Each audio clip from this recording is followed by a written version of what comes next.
teman-teman Bali Seruti, di sebelah saya sudah ada Ibu Andien Triani. Jadi beliau adalah Ketua Komnas Perempuan Indonesia. Bagaimana sih sebenarnya kondisi perempuan Indonesia saat ini? Kasus kekerasan di dalam rumah tangga masih yang menjadi mayoritas kasus yang dilaporkan. Ya. Dengan bentuk yang sebetulnya semakin ekstrim. Nah, seringkali karena penanganannya ini terlambat, bisa berakibat fatal. Ya. Seperti baik itu pembunuhan terhadap pasangan, ataupun pembunuhan akibat upaya untuk bela diri, bahkan juga bunuh diri ya, karena tidak tahu lagi bagaimana cara menghadapi situasi yang sedang dialami. Angka kekerasan terhadap anak perempuan yang dilakukan oleh anggota keluarganya ini juga semakin tinggi, dan terutama bentuknya kekerasan seksual. Tentunya perlu menjadi perhatian kita bersama. Dari kasus yang dilaporkan, selain di keluarga, kasus-kasus kekerasan seksual di lembaga pendidikan, tapi juga di ranah online ini yang banyak sekali muncul. Dan tentunya saat ini kita masih kayak bertarung ya, kecepatan teknologi informasi komunikasi dengan kemampuan pendampingan ini belum match gitu. Jadi seringkali malah kebingungan bagaimana caranya mengatasi dampak dari kekerasan di ruang digital.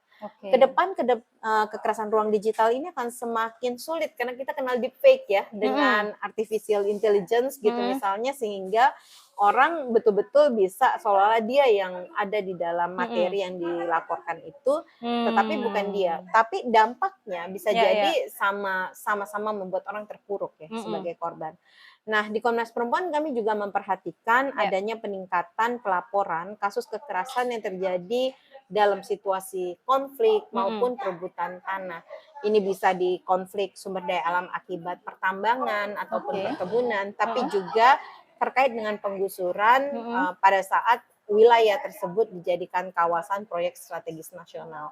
Nah, kalau berdasarkan diskusi tadi gimana nih Bu Andi? Kan tadi saya lihat diskusinya berjalan alot dan juga banyak nih yang menyuarakan, yang banyak speak up. Kesimpulan apa yang Ibu Andi dapatkan dari diskusi tadi? Tampaknya kondisi kekerasan di dalam rumah tangga juga dihadapi ya di wilayah Bali, dan juga kekerasan seksual. Nah, lapis masalahnya juga karena struktur masyarakat kita kan berbeda-beda ya, dari satu wilayah ke wilayah lainnya. Dan Bali kita kenali misalnya untuk masyarakat adat Balinya sendiri punya persoalan lapis struktural yang berbeda dengan saudara-saudara kita yang mungkin bertransmigrasi atau berurbanisasi ke wilayah Bali gitu. Tapi dari berbagai persoalan kekerasan yang tadi didiskusikan, kuncinya sebetulnya adalah pertama kita perlu menguatkan daya dukung kepemimpinan perempuan.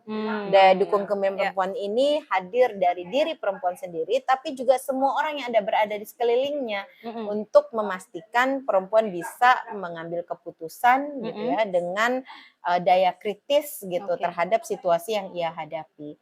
Yang kedua adalah juga memastikan bahwa upaya pemberdayaan perempuan ini juga mengatasi kondisi-kondisi ketimpangan yang ada di sekitarnya. Jadi ada 2 poin utama ya terkait dengan kesimpulan diskusi hari ini. Baik, terima kasih banyak sekali lagi untuk Ibu Andi karena sudah memberikan insight-insight-nya hari ini dan juga sudah bersedia hadir ke Bali Seruti. Ya, terima kasih.